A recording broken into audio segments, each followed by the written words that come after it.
calankaara guud ka sugnee kunidaysu taagneen kuneba taladii garanoo gushii hantinee dadyow gabigiin gacmaha isqabsada dadyow gabigiin gacmaha isqabsada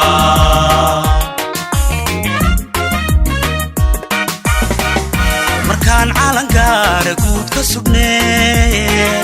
kunidaysu taagneen kuneba taladii garanoo gushii hantinee dadyow gabigiin gacmaha isqabsada dadyow gabigiin gacmaha isqabsada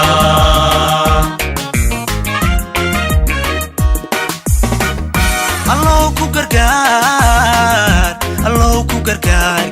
gayga nabato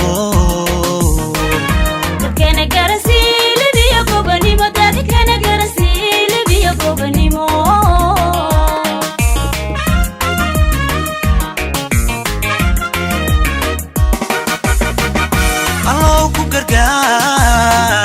allow ku gargaar gayga nabato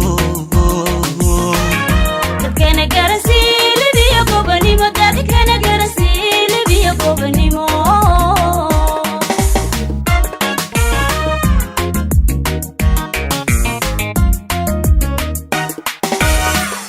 haddaan loo gu'in godkana loo gelin haddaan kuman geesi u mudan geerida haddaan gobanimo guntiga loo xidhaa miyaan guralayn midhaha soo go'ay miyaan guralayn midhaha soo go'ay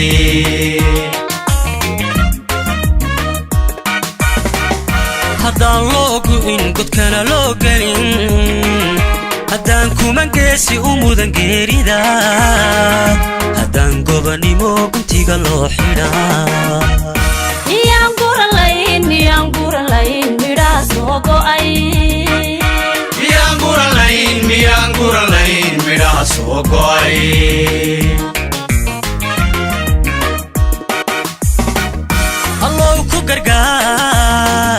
allow ku gargaar gayga nabado dadkana garasiilibiyo gobanimo dadkana garasiilibiyo gobanimo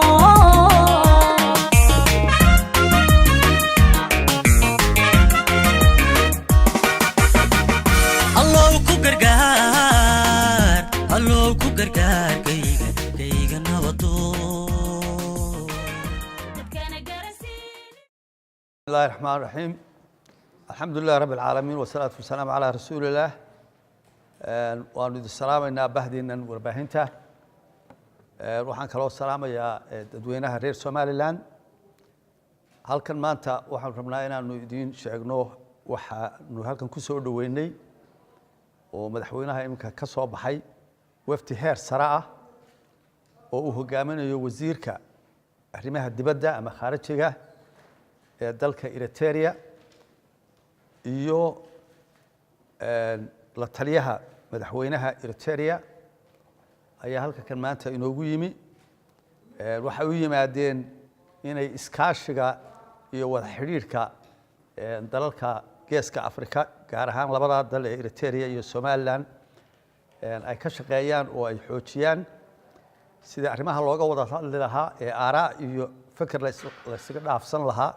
ayay u yimaadeen si wanaagsan baan anaguna xaggayaga u soo dhaweynay waa arrimo loo baahnaa si wanaagsan baan u wada hadalay iyagana ku soo wareejinaya si ay ujeedooyinka ay u socdeen halka kan wax kelmad uga yiraahan The Eritrean delegation was sent and we are sent by our president Worky, at least to know the situation, what is going on in Somaliland. We have been away from the situations in the Horn of Africa for the last 20 years because we had a very bad situation. a war was waged against Eritrea by TPLF regime,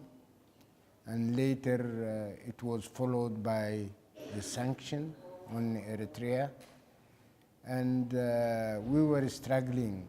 just to be free from all these what you call subjugations. Now at this moment